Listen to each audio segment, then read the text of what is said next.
Hi, I'm Nicky Robinson. I'm the nutrition lead and the services lead at Penny Brohn UK. And thank you, first of all, for inviting me to speak this afternoon. So really a pleasure to meet everybody. So I've called the talk Eating Well with Prostate Cancer, Exploring the Role of Diet and Nutrition. So just quickly to look at the aims and objectives for the session. So I'm going to start with looking at a general overview of the evidence for the role of diet and nutrition in cancer generally. And then I'm going to look a little bit more and dig down a bit and look at what we know in terms of prostate cancer. And then really try and pull that all together for you. So what does that mean then in practice for a supportive diet and a kind of, we might call it a kind of anti-cancer supportive diet. And then look at some helpful resources and further reading for people who are interested in this. And I'm also always conscious when I do these kind of talks that there's quite a mixed level of knowledge, experience, understanding in the room. So I hope that I've pitched it at the right level, but there is some recommendations for further reading for those, some people who like to go away and have do a bit more research. I've got some recommendations of places to go for that as well. I think just important to say that I'm not tailored this obviously to personal situations, and it certainly doesn't replace the advice that you might be given by your healthcare team, especially during treatment.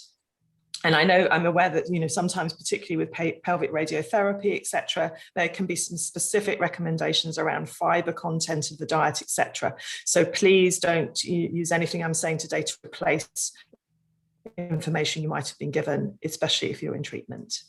Okay. So I mentioned the World Cancer Research Fund. So this is an international organisation hosted in the UK. It works alongside the American Institute for Cancer Research, and they've been doing some really good quality research into this role of diet, nutrition and cancer for 20 years now. And they work with Imperial College in London to really look at these kind of top level, top quality reviews, etc. And I like to start with this quote from their 2018 report in some places, because I've found over the years at Penny Brohn that some people are still told there is, what you eat has no effect on your cancer, so don't bother. And actually, this is sometimes quite nice for people to go back and say, actually, there is some world-class authoritative information to say that isn't quite the case anymore. So yeah, just to say there is accumulating evidence on how diet, nutrition and physical activity, very important, but I'm not going to be touching on that today, can have an impact on the biological processes that underpin the development and progression of cancer. And we'll touch on a few of those biological processes as we go through.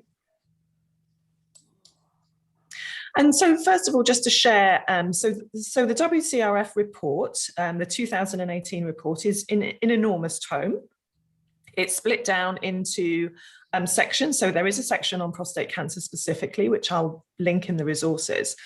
But ultimately, they've taken a huge amount of evidence and they've distilled it down into these 10, I would say, fairly basic recommendations, and probably not entirely surprising to most of you. But it's useful to see that this is when we look at that, this is really looking at what we might call these population-based studies, epidemiological studies, where they've looked at trends in the population. So this is very much associations, but they found in general that what we want to be looking at is to maintain a healthy weight as their first point here. And the reason for that is that being overweight or obese is now the second highest risk factor for cancers generally after tobacco smoking. And certainly we see in prostate cancer, there is a link there with obesity and overweight and higher risk of prostate cancer. So maintaining a healthy weight is the first thing. We talked about physical activity.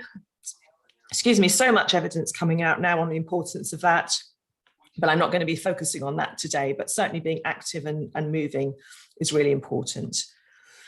So coming on to the kind of main dietary recommendations they make, the first one here we have is to eat a diet that's rich in whole grains, vegetables, fruit and beans. So really here we're talking about our plant-based foods, and particularly those fiber-rich plant-based foods. And I'm going to come on to all of these in a bit more detail later. And then we have I always think, unfortunately, so many recommendations come from a don't do this and don't do that. So we have to go there to start with. So the recommendation, and again, unsurprisingly, to limit the consumption of fast and processed foods, and foods that are kind of these, you know, high typically in poorer quality fats, starches, and sugars. The meat one is interesting. So limit consumption of red and processed meat. And note I'm saying limit here. This is not don't have, avoid completely. That's not the words they're using. It's about limiting proportion in the diet. So limit consumption of red and processed meat. So when we look at this, the evidence is much stronger for a link with processed meat than it is with red meat generally. So our processed meats, our sausages, our burgers, our hams, charcuterie, that kind of thing. There is some reasonable evidence now that high intake of processed meat is a risk factor for cancers generally, and that would include prostate cancer. Now, again, it's not saying never have a, you know, never enjoy a bacon sandwich again or a barbecue, you know, barbecued burger. It's not saying that at all. But I think it's certainly a recommendation to not make these a major part of the diet and to have them more as a, I would think of those kind of foods as treats and not as something that's a regular thing. And part of that is about the way we tend to cook those foods. And they tend to be the foods that we might barbecue or grill, and actually, you know, they would tend to be charred or some level of kind of burning involved in some of that. And that's part of that reason for that recommendation. With red meat, the evidence is not as strong with red meat. And certainly, you know, red meat can be a really good source of nutrients in the diet. But the recommendation by the WCRF is to limit red meat consumption to 450 grams a week. So that would typically look like 3 to 4 portions of meat, depending on the size that you have. But certainly, you know, keeping red meat to that, you know, to that more occasion, or certainly not a daily thing, is a recommendation. What I tend to say to people on the whole is, you know, to give us variety in the diet anyway, 2 or 3 times a week is probably ideal. Smallish portions. And also, interestingly, will come some of this, but you know, when we eat meat alongside lots of vegetables and fiber, then we can undo or counterbalance some of what we might consider to be the less beneficial parts of that. Part of the reason for the red meat is saturated fat, and certainly when we come to look at prostate cancer specifically, we do see an association with saturated fat intake and prostate cancer. Okay, the next one, sugar sweetened drinks. I mean, I look at this one and think, actually, this is one of those things where we see no nutritional benefit at all to having sugary drinks. So again, really, this is something, you know, we want to be minimizing and looking ideally for alternatives for, if at all possible. So again, not about not having a can of something as a treat, if that's something you enjoy here and there, but not to have sugar sweetened drinks as part of a regular diet. The next one is always where I see faces start to drop when it says limit alcohol consumption. And so again, the recommendation actually by the World Cancer Research Fund is quite strong on this, because if we look at it, take it very literally, ethanol, which is obviously the component of alcohol, is a carcinogen in its own right. So we can look at that and say, okay, we understand that ethanol is a carcinogen, but does that then mean that we need to avoid alcohol altogether? I don't think it does. And I think we have to look at, and this is where, for me, looking at foods in their entirety, you know, if we enjoy a glass of wine, ideally red wine, or we enjoy a drink, you know, on a you know, occasional basis or a moderate basis, and it's part of our social networks, it's part of something we enjoy that brings relief of stress, then I think it has a benefit as well. So I think we have to look at it in that wider picture. But certainly, you know, we would want to be avoiding heavy alcohol consumption if we're looking at our, you know, an ideal diet to reduce the risk of cancer progression. The next one also is quite interesting, and there's a lot behind this. Do not use supplements for cancer prevention. Supplements is a tricky topic, and I won't touch on it too much today because we'll talk about pommy tea, which I know a lot of people are interested in. But generally, it's a massive topic, and there are some good reasons why there's cautions around supplement use, but that's mainly during treatment. So if anybody's on treatment, I'd be very cautious about supplementation, and I would certainly seek advice from a professional about that, because really they can interact with the treatment in different ways that may be unintended. So they're on the whole, for the period of treatment, it can be beneficial to try and get as much of your nutrition as possible through the diet and through food. So I would suggest you get advice, but also if you are taking any supplements, do tell your oncologist, because they might need to consider that or might have something to say about it. Outside of treatment, there can be some supplements that can be helpful for people depending on their particular side effects and symptoms, for example, and their aims and objectives. And again, just making sure they don't interact with medication. The main reason the WCRF mentioned this here, though, is because what they're trying to say is, don't think you can eat a poor quality diet and have a multivitamin and it does the same thing. That's the issue that they're really trying to express in this table here. I'll skip over the next one, but then lastly, just again to bring back to what I was saying about, this is also about reducing the risk of progression and recurrence. So after a cancer diagnosis, to use these kind of same general recommendations as well. So that's the top level things. And again, as I say, I don't suppose there's anything very surprising there. And I'm going to dig a little bit more into some of the more interesting experimental research as well, that might tell us a few other things that we can think about as well. But first of all, I think, I don't know if you're like any of the patients I see, and certainly myself, if I have anything I'm looking to find out about in my health, we might see those general recommendations, but then what do? We go to Dr. Google and we type in diet, prostate cancer, nutrition and prostate cancer, and we probably get, well, hundreds of thousands of hits and bits of information. And this is a tiny little sample of things that I put in when I just put in a general search in on diet, nutrition, and cancer. And what I would say here is we've got some excellent information sources on here. David Servin Shriver's book, An Anti-Cancer Way of Life, is an excellent book. There are some other things here that are quite good, and there are some downright dangerous ones. Fighting cancer with red wine and cigars does not really sound to me like a very balanced and helpful way of thinking about things. So my point of putting this out here really is just to say, if you are like many people, you have looked into this, I would be surprised if you weren't overwhelmed and confused and probably seeing an awful lot of contradictory information out there. And that the challenge is, it is really a feature of the nutrition world generally, but also particularly in nutrition and cancer, that there is a lot of contradictory information, even at that kind of academic and well-researched level. And it's quite a tricky area to negotiate. And you will certainly see papers that will say a vegan diet is what we should be following with cancer, a vegetarian diet, a pescatarian diet, the Mediterranean diet. Then we may see dairy-free, we may see ketogenic, which is a higher fat diet, low carbohydrate. And then we may see a high carbohydrate, low fat diet. So if you have been confused, then you are not alone. And I would be highly surprised if you hadn't. And one of the things we try to do at Penny Brohn, and I have myself and one of my colleagues who like to look at the literature, is to try and make sense of all of this so we can make sensible, helpful recommendations and that not necessarily having to go to some of the extremes. So one of the things I think, and this comes to any time, it's not just looking at diet and cancer, this can be any type of so-called diet or approach to eating. Over my many years of looking at the whole area, I think really when we strip everything away, there are a couple of common features in almost every decent diet recommendation that we might see.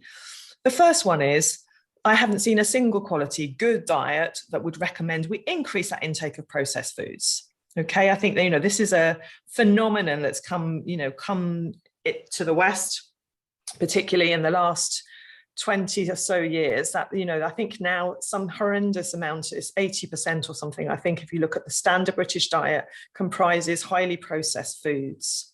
So we've moved away, and maybe in some senses maybe less so for some of us and our generations, where we maybe didn't grow up on this kind of thing, so we maybe had a head start of eating real foods. But certainly the younger generations now, we're seeing that high percentage of highly processed foods in the diet. And then likewise, I would never see a single decent quality recommendation for eating well that doesn't suggest we eat more vegetables in particular. Everybody's like, oh, not more vegetables, and plant-based foods generally. So I would say when you look at any recommendation, if anybody's giving you advice, think some of this is about, whether it's a vegetarian diet, I would look and say, nothing wrong with a good vegetarian diet. I'm not picking on it for any other reason than just as an example. A vegetarian diet could be a vegetarian diet that's just made up of soya burgers and all those kind of foods there, soya ice cream, and that would not be a healthy vegetarian diet. So we've got to think about the quality of the diet that we're adopting.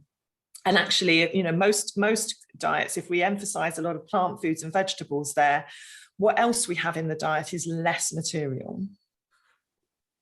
So, and I'm going to spend most of this talk on the positive sides and the things we can be putting into our diet. But I just want to explain a little bit more about what it is about this standard Western diet. When I was talking about those underlying mechanisms in cancer, just to explain how this all sits together, because I sometimes find that's quite useful to hear.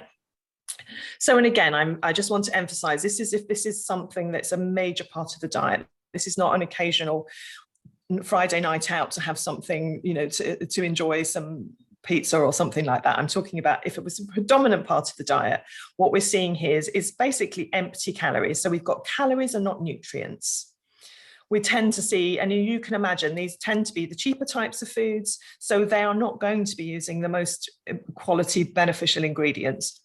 They'll be using the cheapest quality ingredients. So we tend to see poorer quality fats, refined carbohydrates, so those kind of highly processed flours, etc., and sugars.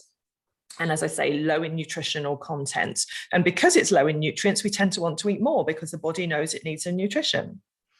So if we have regular consumption of those, we can see that can lead to weight gain.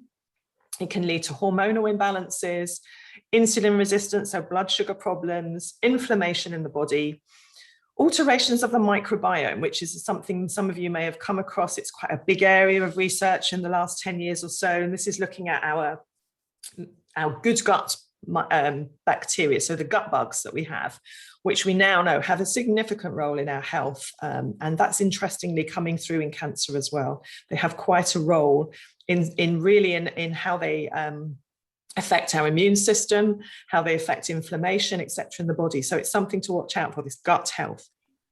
And so we see that, and then we can see an imbalancing of our immune system. And that's partly because we're not getting the nutrition we need for the immune system, but we're also having what we might call anti-nutrients, or things that's unhelpful from the immune system. And so when we put all of that together as a regular thing, then we can see increased disease risk across chronic diseases generally, including cancer. And this is just a little quote from a 2018 study. So the most pro-inflammatory versus the most anti-inflammatory diets were significantly associated with an increased risk for total cancers. So we'll get past the depressing bits and then we'll move on to something that's a bit more joyful.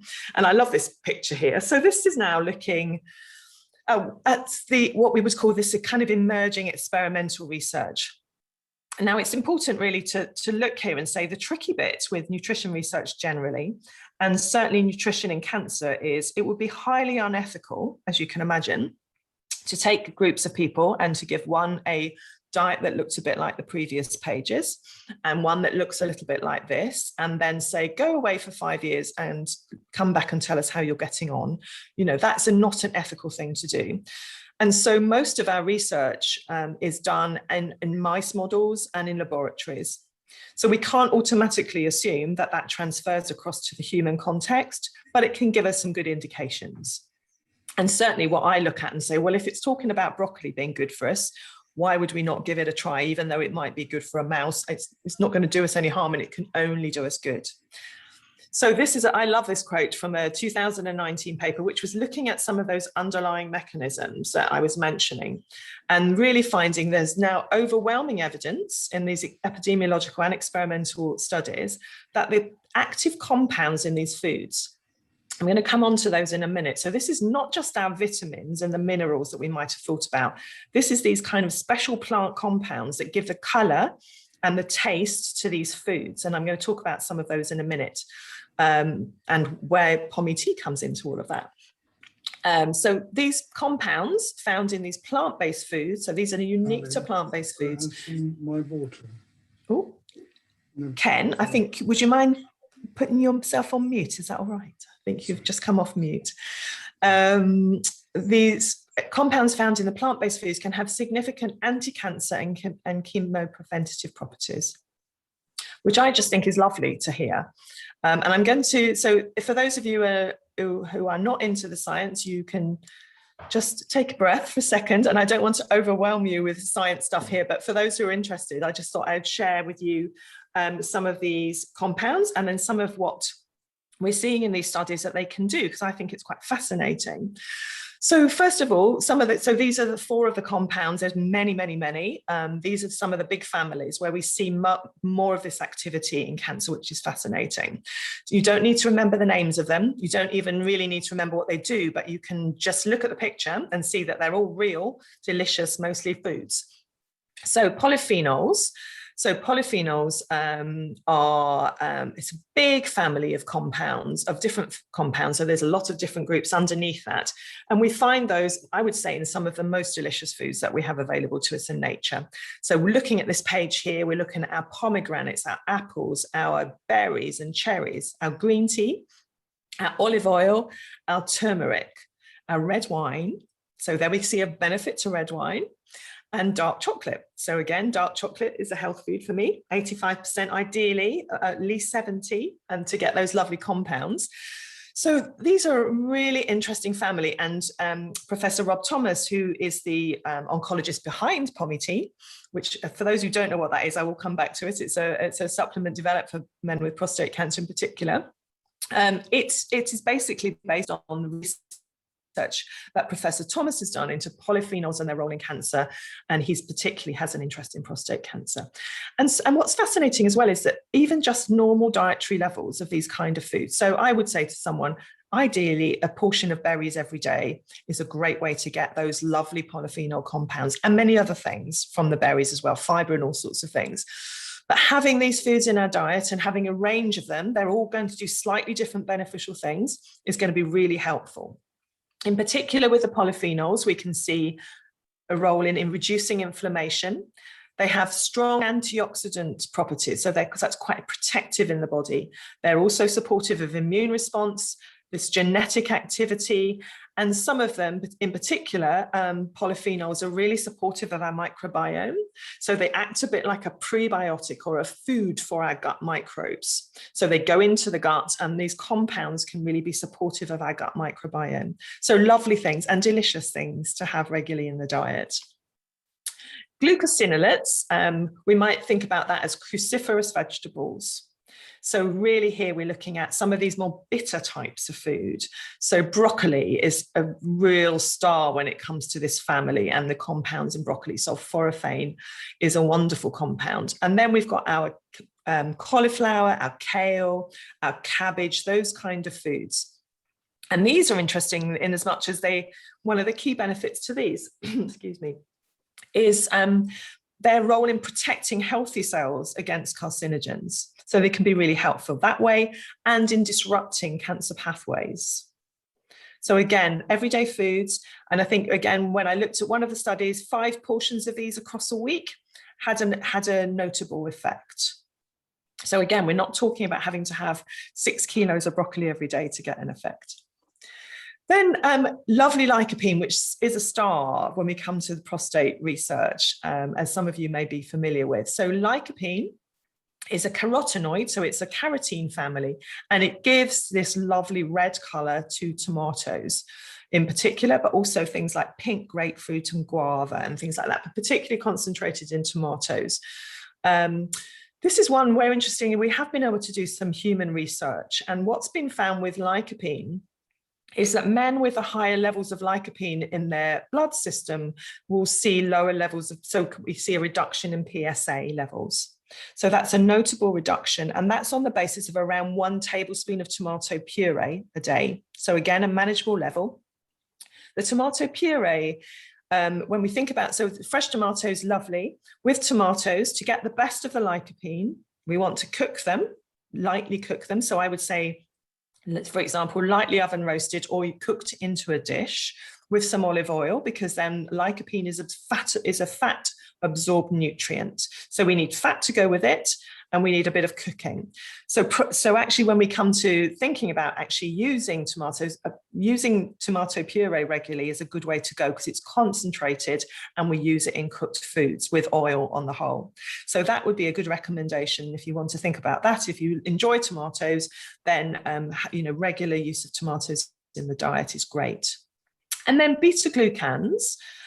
This is a compound we find in a few different foods, but particularly when we come to the cancer research, we see these compounds in mushrooms being really beneficial. And again, this can go from just our general white button mushrooms can be really helpful. And mushrooms particularly have this role in modulating and supporting the immune system, quite balancing of the immune system. And with something like cancer, where the immune system has been overwhelmed but somewhat by the cancer process, the more we can do to support our immune system back into balance, the better. So mushrooms are really great for this. What you can find now in many supermarkets and certainly health food stores are some of these more exotic mushrooms, like oyster mushroom, shiitake, maitake, those kind of mushrooms. And they, again, probably have slightly more of these compounds in those as well. And certainly since I've been at Penny Brohn, one of the things I do is I seek out a lot more mushrooms in my diet, because there's so many beneficial things to them. They're also good sources of fiber and vitamin D, a little bit of vitamin D in there, etc. So they're a really lovely thing to have in the diet. And so I've put a few links there to some of the papers where they've talked about some of these here. But again, you don't need to think about what they do. You don't need to know the names, but just having a look at there, what you'll see there is just beautiful, vibrant colors. And that's a really good thing to look for when we're looking at healthy foods, particularly picking things with those strong colors across the picture. Okay. But I'm going to, so we've looked at some things there, but I want to zoom out then and say the first thing overall is that the evidence suggests that the overall dietary pattern is the first thing. So overall, how we get that majority of the diet. I mean, that's not to say being perfect at all. I don't think there is a place for perfection unless you really love to be perfectionist. We don't need to be seeking 100% perfection. It's stressful and sometimes boring and difficult to do. But to try and move towards at least 80 to 90%, 80% is a good start point. I'm a great believer in the 80-20 rule. Let's aim for at least 80% of our diet to be these natural whole foods. And then what we can have that smaller percentage is things we might just also enjoy if we want to. And I think, more we can move across as well over time. And what I tend to find happens, certainly in my experience, is that, the more we start developing taste for some of these foods, we learn to cook them really well in ways that we find delicious and enjoyable, the more actually we want to eat them, because we feel good, and and it becomes more of a significant part of our diet. And maybe we lose the taste for maybe the sweeter and the more processed kind of foods over time. So I'm just going to introduce you now to Penny Brohn's Healthy Eating Plate. I'm sure you're aware there are many types of eating plate around. Public Health England has its own one. We have ours, and this is our kind of graphic representation, really, of what we would see as in terms of thinking about portions and proportions of these different types of food group on a plate.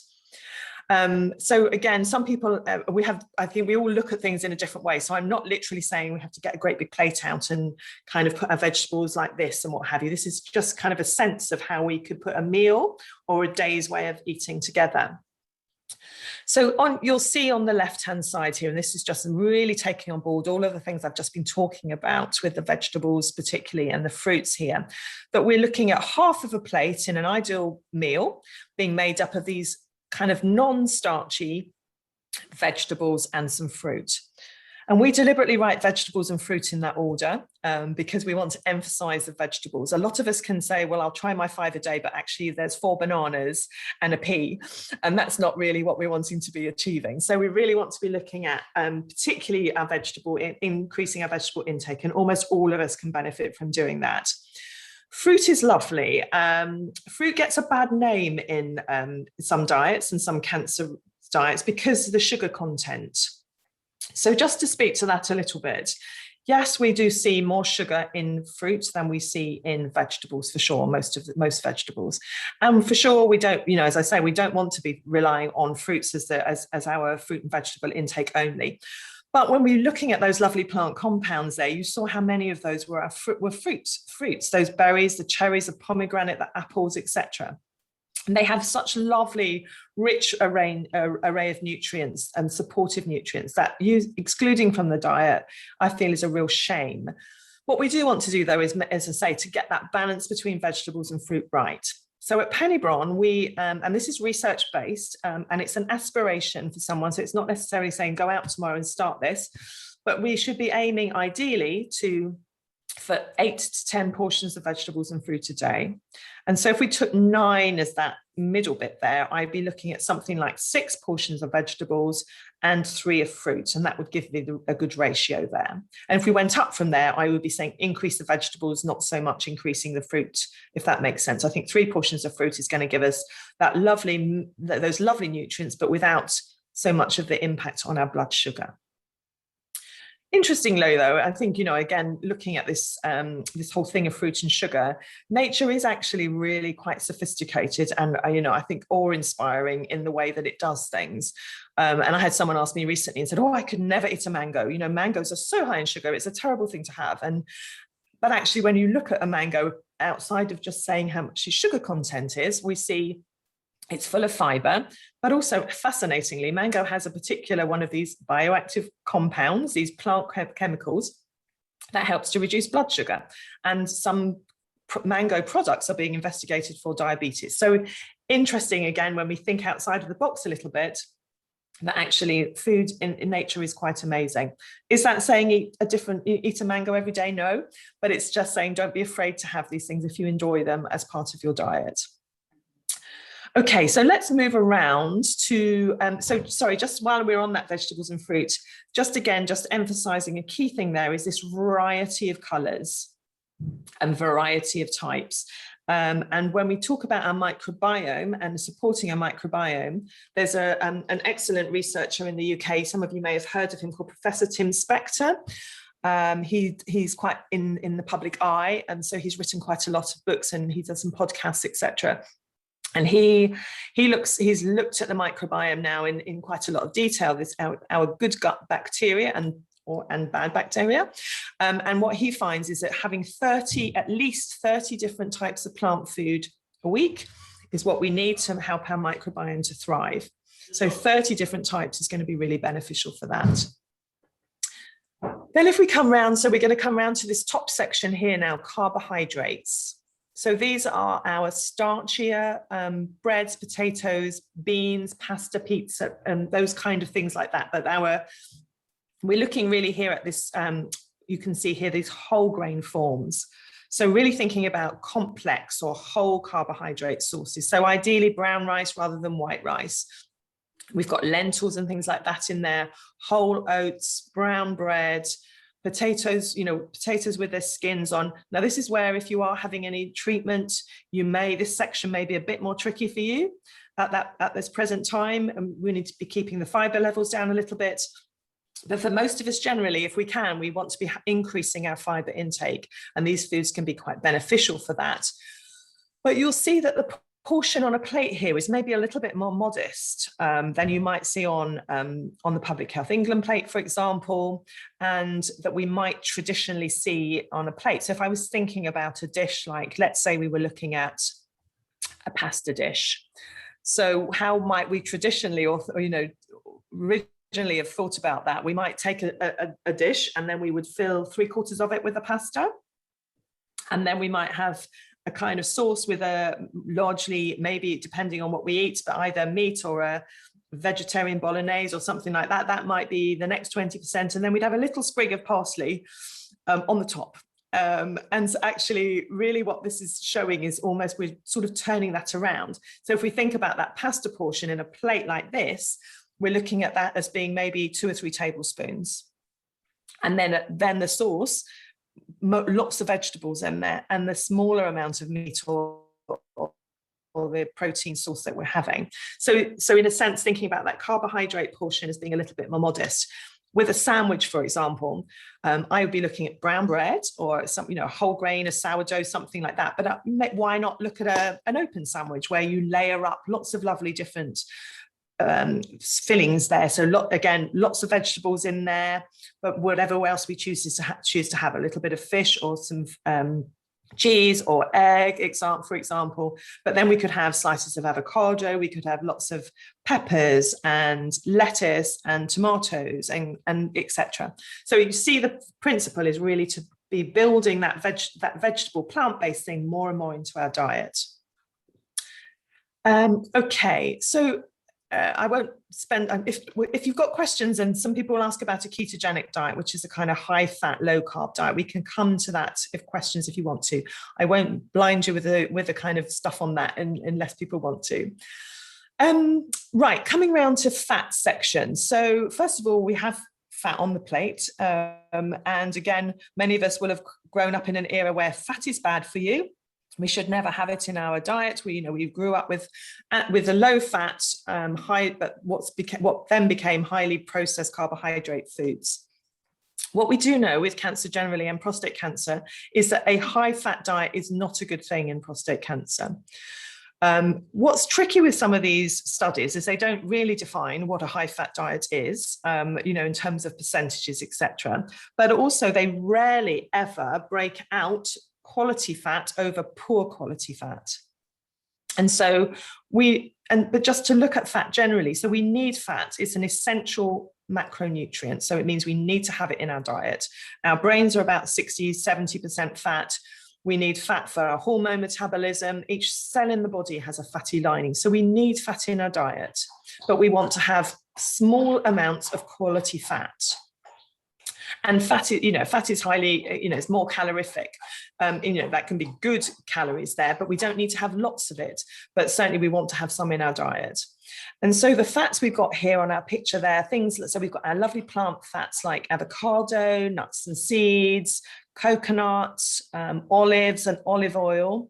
And I just want to give a shout out to olive oil as my preferred source of fat for using in the diet, for cooking at low to moderate temperatures, and also for using for salad dressings and drizzles. And there's a lot of research behind olive oil and its benefits. Anti-inflammatory, it's full of those polyphenols I was talking about, and it's very rich in antioxidants as well. So it's a very supportive oil, and it's one of the reasons behind the Mediterranean diet being seen to be so beneficial in studies. Olive oil, because if you buy extra virgin olive oil, it's actually the antioxidant content can protect the oil somewhat when it's heated. So we used to say don't cook with olive oil, but actually that's now been proven to be wrong.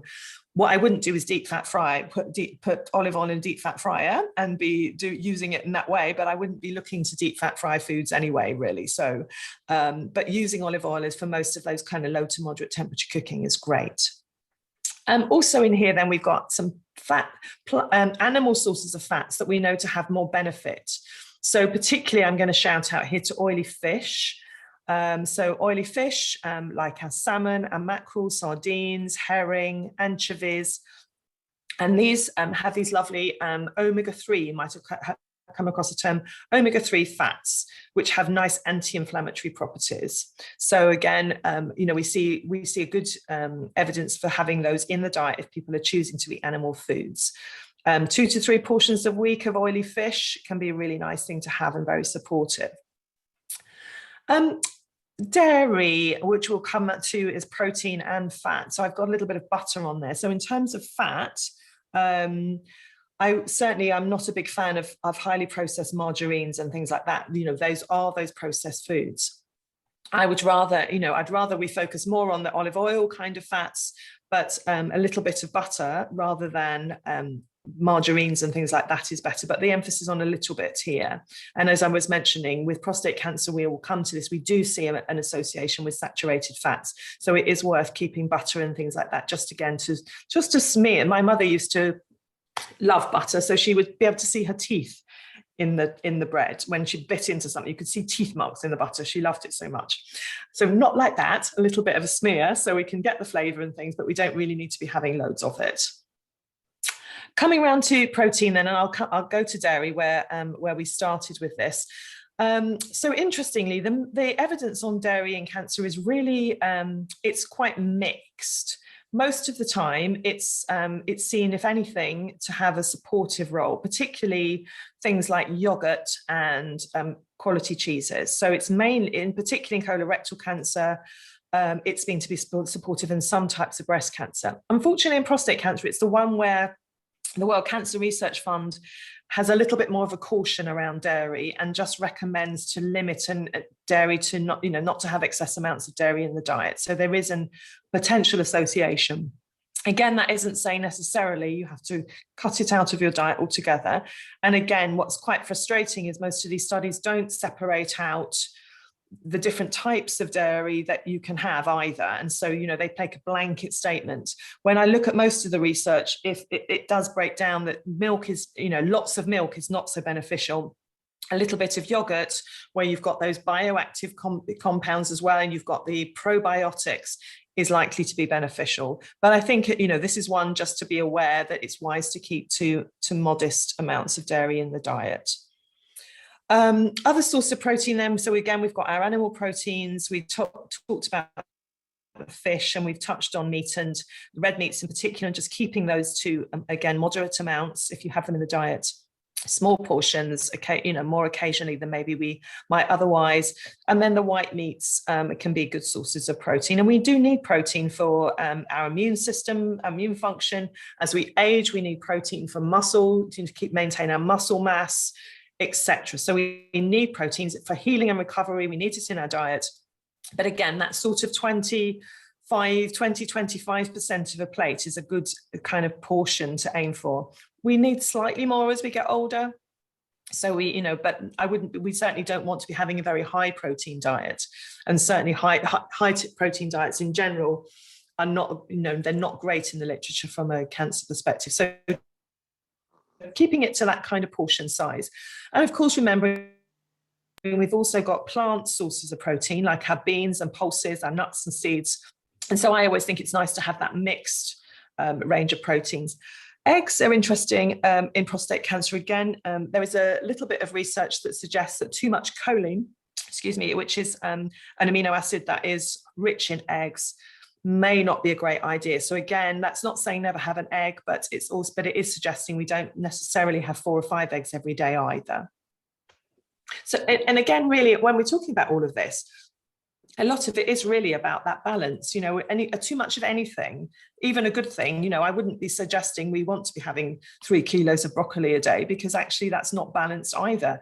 And it means we're going to be missing out on other good things. So really, a lot of this is about that balance and moderation and all sorts of things. Fairly unique to Penny Brohn, excuse me, is these, in this middle section here, we've got herbs and spices. So we've got garlic and things like that, but we've also got our turmeric, ginger, lots of different herbs and spices. Really, all of them are really wonderful things to have in the diet from a number of different reasons. Firstly, they are very potent sources of these plant bioactive compounds. I'm sure a lot of you have come across turmeric in the research. There is some lovely evidence around the anti-inflammatory properties of turmeric, but turmeric's been very well studied. Others haven't been so well studied. Doesn't mean they don't have similar properties. But I think also, as well as having these lovely compounds and these lovely benefits, they also make food taste lovely. And so, I'm a real fan of using, really becoming creative with using herbs and spices in our cooking. And it can transform something that might feel like otherwise quite a plain dish, with a little bit of olive oil and a kind of lovely spicy dressing or a herbal salsa or something like that. We can turn something into a really delicious food and make the meal really special. So really, we give a shout out to increasing our intake of herbs and spices for lots of different reasons. Okay, so some kind of things there, the key messages there, lots of color, real variety and moderation in everything. Then we're not going to have excess of anything if we think about moderation, any type of food. And then I like, it's a term I kind of like to think I've sort of coined. So I like to think about this as a bit of a blend of the best of the Mediterranean diet. So we think about those colorful vegetables, we think about fish, olive oil, some of those Mediterranean herbs, with the best of the Asian diet. So our green tea, our spices, those and some of our beans and pulses, our tofu, those kind of things, etc. If we blend those together, we're going to get kind of what I would say is as good as kind of diet basics as we can. Okay, so I'm going to come on specifically. I touched on some of this already, but I'm going to just drill down a little bit more then to emphasize, and we're looking at here at the prostate cancer specific research and starting with the World Cancer Research Fund. So, and again, I've touched on the first of these already. Suggestive evidence for increased risk is diets that are high in dairy and diets that are high in calcium. And that potentially is part of the same thing, but not necessarily, might be something independent with calcium as well. And then we see also an increased risk with when we have low levels of vitamin E and low levels of selenium as well. And then I talked about already that there is this increased risk with adult body fatness. And I've just put a few sources there of vitamin E and selenium. So we can get those very nicely in our diet. We don't need to supplement with them. And I wouldn't recommend supplementing with either of those necessarily. So 2 Brazil nuts a day should really give us our selenium. All Brazil nuts will have slightly different levels depending on where they're grown, the soil they're grown in. But a couple of Brazil nuts a day is going to give us the selenium that we need. And then vitamin E, and there are other sources there as well. Vitamin E, certainly we can get in a wide range of those foods that examples are there. And again, we want to be avoiding supplements with vitamin E as well. There is some research, particularly in smokers, that can be a problem. But as I say, we can get lots of it in those lovely foods there in the first place. Okay, this is a bit of a busy slide, and I will. You can have a look at this when, and I'm happy to send the slide. I'm happy to send the slides round, Brian, by the way, if that's helpful. So you don't have to. So I should have said that at the beginning. You don't have to take lots of notes, especially on this page, because there's quite a lot here. So really, then, when we look at again some of these more experimental research, we can see some of the foods that I've started to mention already as being particularly seen as beneficial in prostate cancer. Talked about lycopene, and then broccoli I've mentioned. So again, this comes out in prostate cancer. Turmeric in the diet. This is one, so I ideally using half a teaspoon of turmeric in the diet across different, so obviously we tend to think about things like curries, etc. for that, but nice, in soups, turmeric root is actually quite palatable in a smoothie or a juice.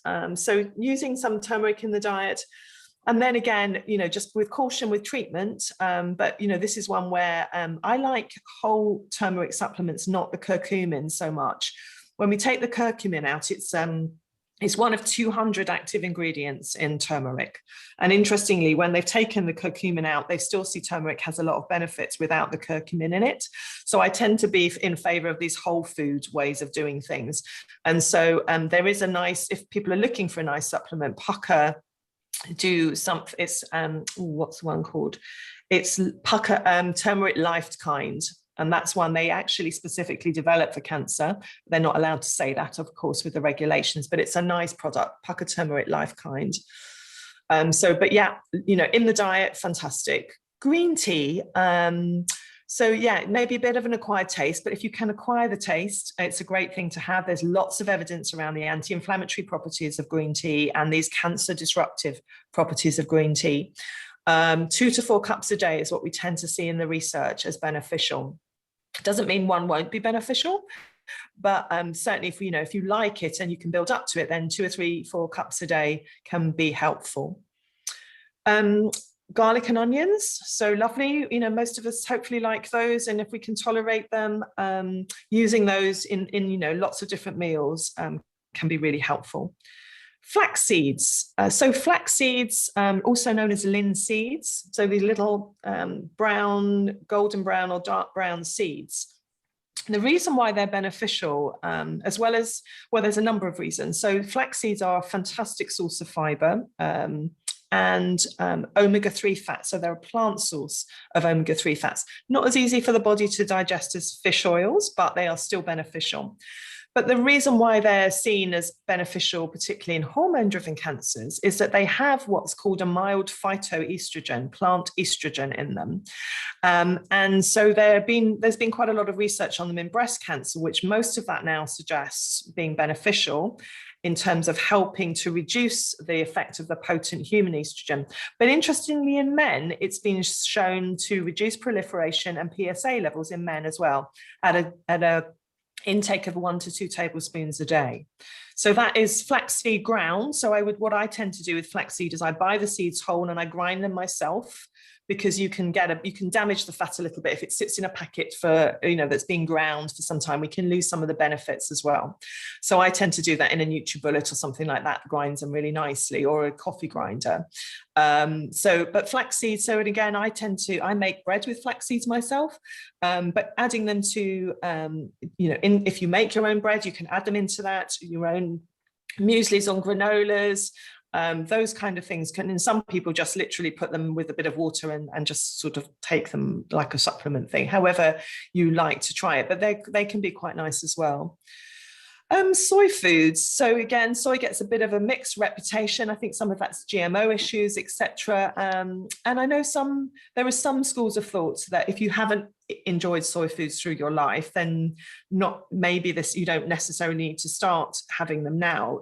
I think that a lot of the research, when we dig underneath it, we see a benefit in the Asian population, which are used to having soy food in the diet a lot more. But if you do like soy foods, and especially if you're vegetarian or vegan, they can be a really useful source of plant protein. Then the quality soy foods like tofu, miso, nice soy milks that are made from the beans can be really beneficial. Again, I would avoid soy supplements, soy isolates. That's a different thing. And we don't, again, we're kind of getting into different territory away from diet when we start looking in supplement form. I mentioned the mushrooms, and I've mentioned here reishi mushrooms, which is a medicinal mushroom. Medicinal mushrooms are one of the supplement families that has got quite a lot of research in cancer generally, including prostate cancer, and have been used in Asia for at least 20 years, well, many more than that, but they've been well used in mainstream oncology for 20 years in Asia as a supportive anti-cancer strategy. Mushrooms can be really helpful. Again, this is where it gets a little bit tricky. Many of the brands suggest that they're totally fine to take along, medicinal mushrooms are fine to take alongside treatment.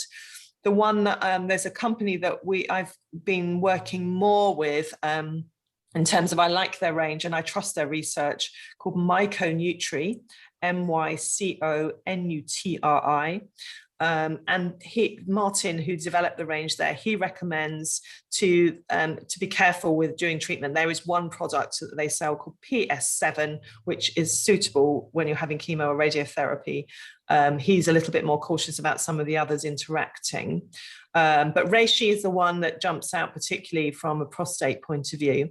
If it's interesting to anyone, when I send the slides, Martin, if you're interested in medicinal mushrooms, Martin is happy for people to email him with their situation and he will make a recommendation that's suitable based on where you are with your treatment and what your aims are, etc. So I can send his contact details if that's helpful.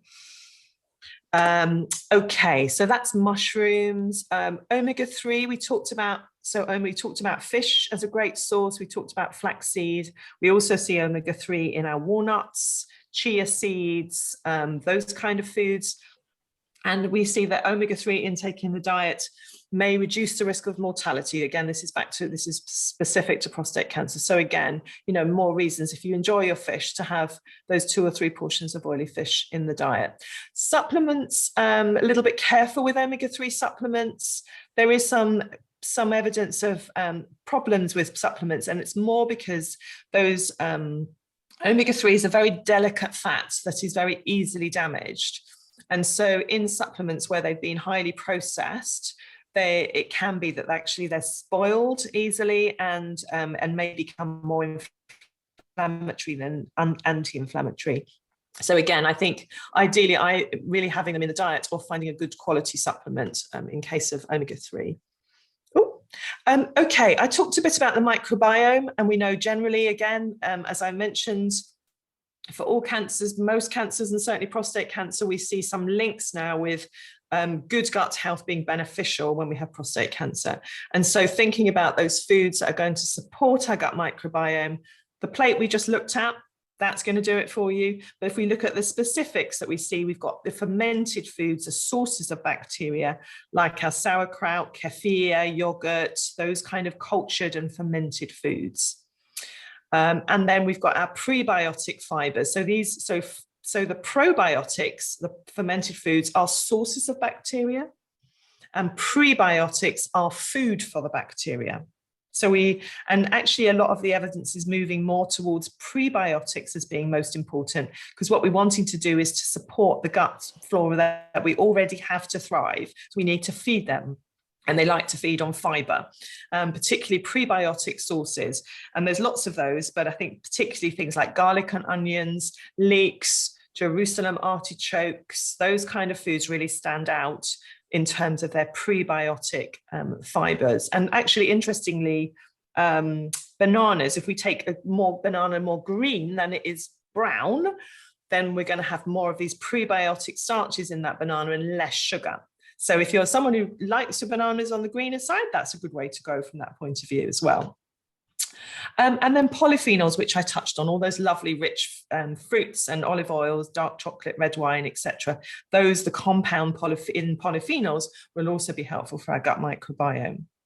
And then I just want to come to vitamin D, where it's one of those areas that's pretty well researched now around many different types of health. And hopefully many of you have had a conversation with your oncologist about vitamin D and its benefits for the immune system in particular. And we certainly see higher risk of cancer and cancer progression in people with a low vitamin D status. So vitamin D, our best source of vitamin D is the sun, the safe sun exposure. So we're coming into that time now where we can get a bit of sun on the skin. So safe sun exposure, I tend to think of as like when the sun is quite strong, 10 to 15 minutes without sunscreen on, as much of the body exposed as is decent at the time, to get the exposure to the UV rays. Much more than that, then we don't want to put ourselves at any risk of skin cancer, etc. So a little bit of sun exposure is great. We can get some level of vitamin D in oily fish, in dairy, in mushrooms, slightly different form of vitamin D in mushrooms. So we can get some in our diet. Fish is the best source. But sometimes we don't get enough through autumn and the winter when we don't have the sun exposure. So this is one area where it is worth looking at supplement if the supplement is needed. However, what I would caution is that at very high levels, vitamin D can be toxic. And so it's one of those Goldilocks situations. We don't want too little and we don't want too much. When you have a test, what I recommend first of all is if your oncologist or your GP is amenable, that you ask them to test your level. And because there is this research making this association, you should have a positive response to that. If not, you can test privately yourself and it's quite affordable. I've put a couple of places there that I recommend. The first one there is an NHS trust. I think it's £27. They send you a kit, you prick your finger, you send a blood spot back again. They send you your level and then you can see what that is and they tell you the number. The second one there uses the same testing situation, same testing lab, but Better You is a supplement company, and when you get the results they will send you a free supplement with it, and they're the ones that you spray. You might have seen them, they spray them into your mouth, the side of your mouth. I quite like their supplements, so I think you spend another £4 and you get a supplement worth £7, so you get a little bit of benefit from doing it that way if you wanted to. When you get a test done, I always recommend with any tests that you have done that you ask for your results, not just is it okay or not okay. And when we come to something like vitamin D, it's a good example. So the range of normal, if you ask your GP to test, the range of normal would start around 50 and go up to a couple of hundred. Now, if you were 51, your level was 51, you'd be told that that was fine. But you can see that actually you're very borderline not fine in that case. It's not really optimal. Likewise, if you were 199, you might be told it's fine, but actually you're getting to the level of slightly toxic. So really, it's always worth asking. And it's the same with anything. When I used to do a lot of this myself, I would track my levels and watch how they were doing. So while over 50 is considered to be fine, really, actually, that's not optimal. And certainly in cancer and health generally, we should be aiming for around 100 to 125. That's the blood level. Nanomoles as our blood level.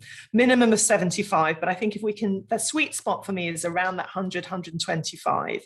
So an ideal scenario would be you would test yourself now, actually, because we've come to the end of the winter period where our natural stores of vitamin D are going to be as low as they're likely to be if we haven't been supplementing.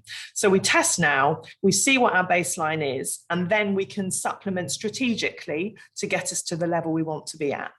Does that make sense?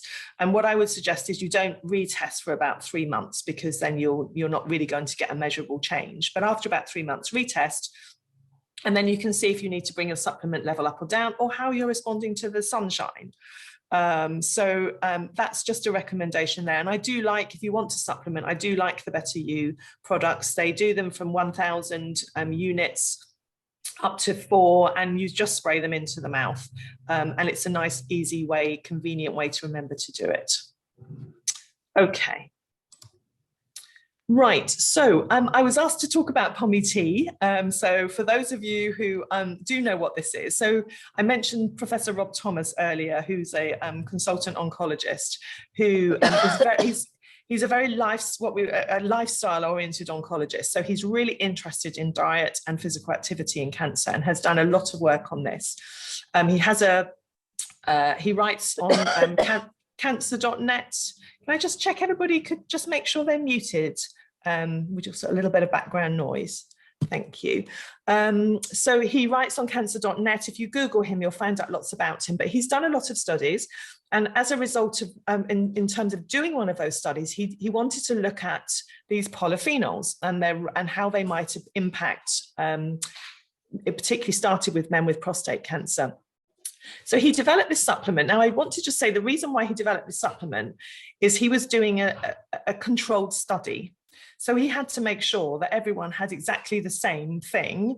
And so if he just said, go and have a bit of broccoli, some turmeric, some green tea, and pomegranate every day, he wouldn't have a controlled study, because people would have been eating things very differently. So the supplement was really developed in as much as anything to have that controlled way of doing things. But it is a helpful way then. So what he's shown it really is essentially is that there is a clinically meaningful, favorable effect on PSA levels in men with prostate cancer. I've put that link there because there's lots of studies if you'd like to go and have a read about it. What Rob will say is that, yes, if you were having these foods regularly in your diet, you may not need to take the supplement. So he's not saying you have to have this. But for those, we don't all necessarily have those things on a regular basis, or we might aspire to and we don't do it, or we get out of the habit. And so sometimes things like this can be beneficial as a way to just make sure we've got those helpful foods in the diet. It's a nice product. It's clean, and as much as not got lots of fillers and strange chemicals and things in it. Rob certainly recommends that this is fine alongside treatment. I do know oncologists who have a different opinion, and it's one of those tricky things. So I would discuss with your oncologist, but if you're not sure, you can go and read on Professor Thomas's work, and then go to your oncologist and say, look, this was an oncologist that developed this. This is his research. I would like to try it. So I think we sometimes need to be doing a little bit of persuading in that case. So yeah, that's POME-T.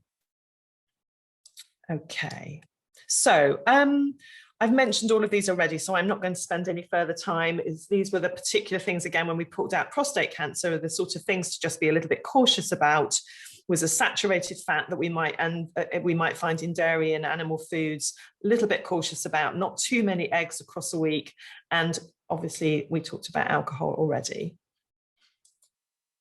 Okay, so I like this. I don't know if any of you have come across Michael Pollan. He's a food philosopher. He's an American food philosopher. He says some very sensible things about food. And one of them, I think, sort of sums up everything we've been saying here in many ways. So eat food. And what he means here is real food, not what he calls edible food-like substances, which he refers to processed foods as. Not too much. So we don't, not overeating, and then mostly, but not necessarily exclusively plants. And I think that's a really helpful, if we take nothing else away, that kind of way of eating is a really helpful way to think about it. I just want to touch quickly on how we're doing for time. Am I all right here? Let me have a look on we're doing. Are we all right there, Brian? Yeah, okay. So I just want to touch a bit on timings of meals and food as well, because we do see some evidence starting to emerge in this area as well. And so, again, this is more general than it is prostate cancer specific, and this is general health as well as with cancer. We see that when appropriate, and there are some reasons when not, and I've just listed them down below there, avoiding eating too frequently or grazing and leaving more time between meals might be beneficial.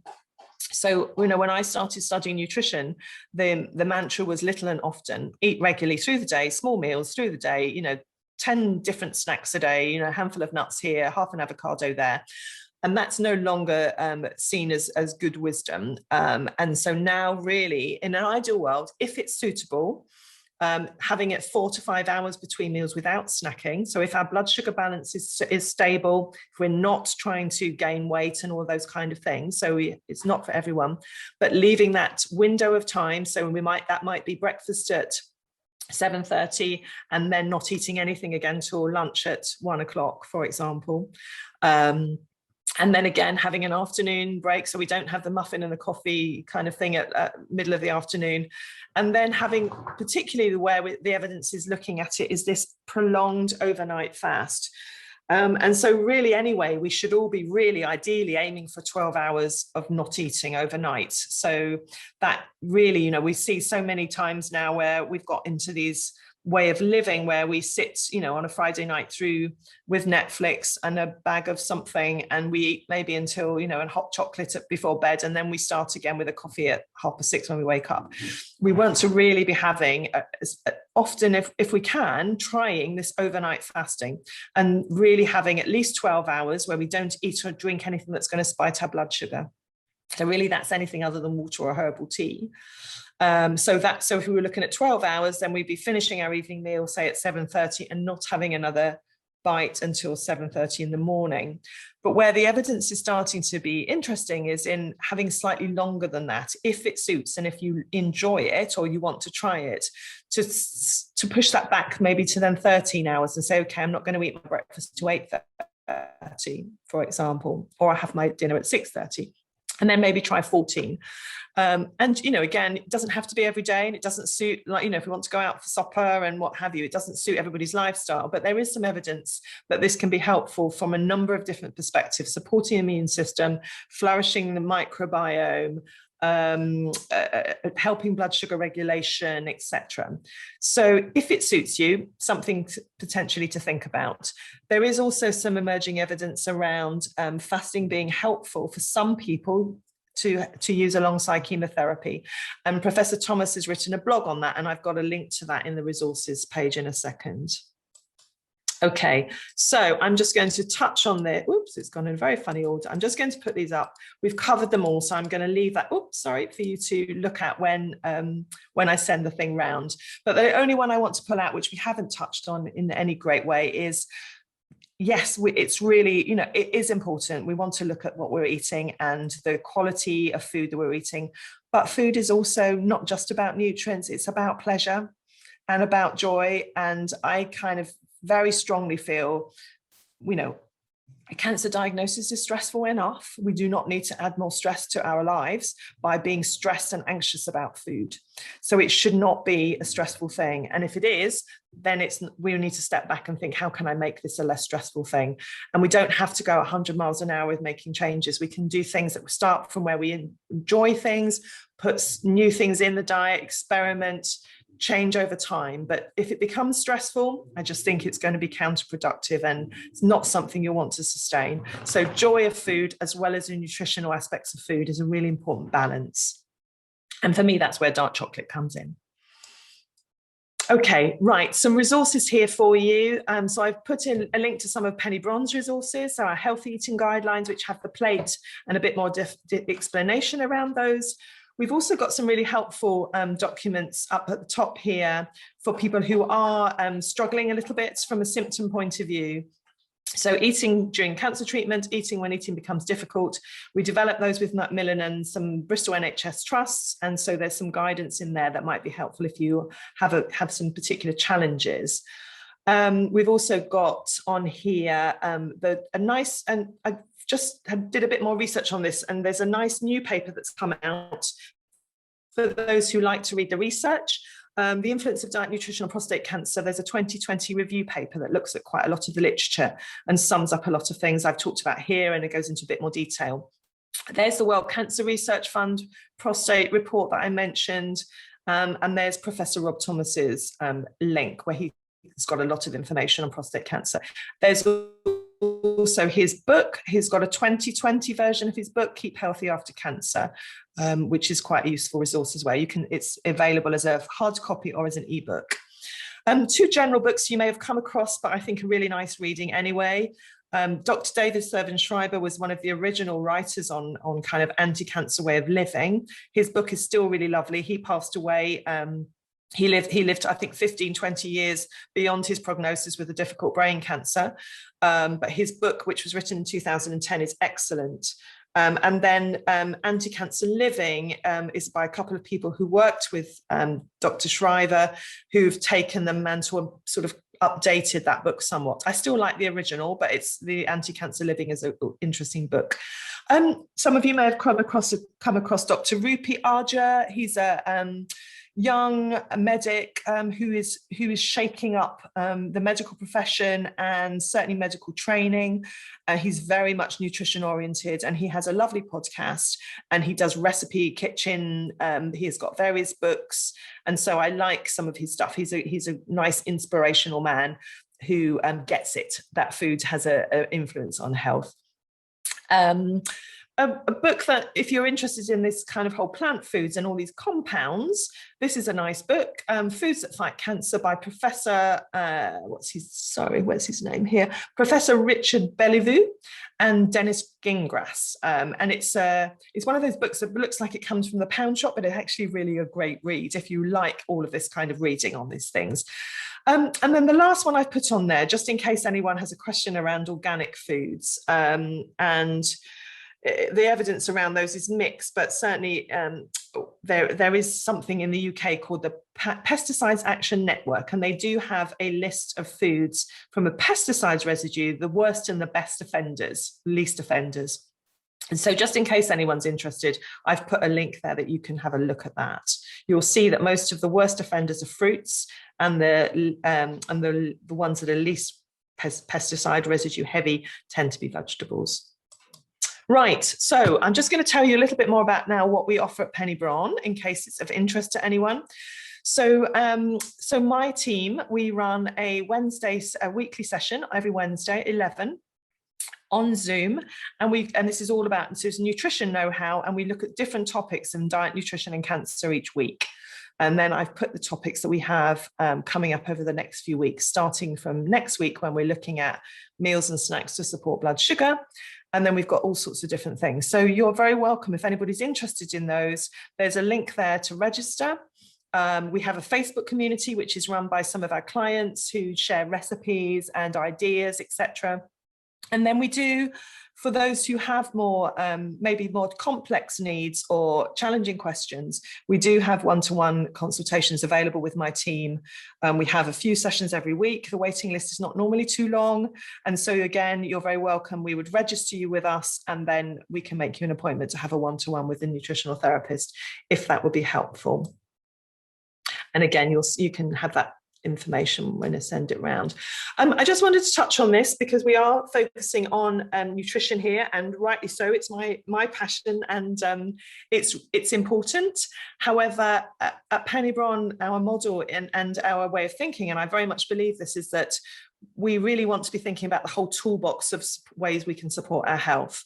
And nutrition is one of those important pillars, but so likewise, physical activity, being in nature, sleeping well, reducing stress, finding ways to enjoy life and have pleasure. These are all things that together can make a big difference. And for some people, sometimes you know, when we're going through treatment, if we're exhausted, when life is challenging, actually diet can be something that's a bit more tricky, but there are other things we can be doing at the same time. So I think, you know, finding things that you like and focusing on those can be really helpful. And in that respect, I've just put a list here of other things that we do other than the nutrition stuff at Penny Brohn. So we have on Zoom every week exercise classes, qigong, self-care tools like self-reflexology and all sorts of breathing techniques, etc. We have dance classes, and then Dr. Catherine Zollman, who's our medical lead, she runs a session, it's now every other Monday, and she brings in experts in different aspects of resilience building, how to really build our resilience when we have cancer, to give us, you know, to really help to boost the immune system and support ourselves. And we also have other one-to-one consultations with the doctor team, with our exercise therapists, our counsellors, and our wellbeing team, and a big resource library as well online. So you're very welcome to have a look at any of those if anything is of interest.